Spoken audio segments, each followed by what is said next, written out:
చూసుకున్నట్లయితే మోడీ శుభవార్త అయితే చెప్పారన్నమాట.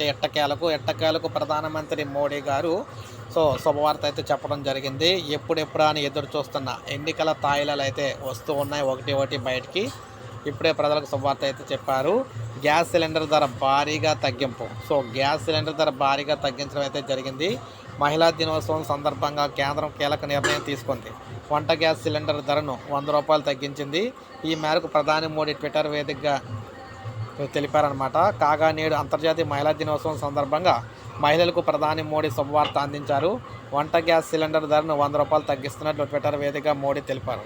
ఈ సందర్భంగా ప్రధాని మోడీ ఇది దేశవ్యాప్తంగా మిలియన్ల కుటుంబాలపై ఆర్థిక భారాన్ని గణనీయంగా తగ్గిస్తుందన్నారు. ముఖ్యంగా మా నారీ శక్తికి ప్రయోజనం చేకూరుస్తుందని, వంట గ్యాస్ ధరను తగ్గించడంతో ఎన్నో కుటుంబాలకు మేలు జరుగుతుందని, ఇది మహిళలకు సాధికారత కల్పించేందుకు వారికి ఈజ్ ఆఫ్ లివింగ్కు అందించడానికి కూడా అనుగుణంగా ఉంటుందని చెప్పారు. మొత్తం మీద చూసుకుంటే ₹100 అయితే గ్యాస్ సిలిండర్ మీద తగ్గడం జరిగింది. బ్రేకింగ్ న్యూస్ అందరికీ అనమాట. అది ఇదని లేదు, ఉజ్వల అనేది సాధారణ గ్యాస్ లేదు, అందరికీ కూడా గ్యాస్ సిలిండర్ మీద ₹100 అయితే తగ్గించడం జరిగింది. ఇది ఒక గుడ్ న్యూస్. ఒక లైక్ చేయండి, అదేవిధంగా సబ్స్క్రైబ్ చేసుకోకపోతే మన ఛానల్ సబ్స్క్రైబ్ చేసుకొని ఫాలో అవ్వండి.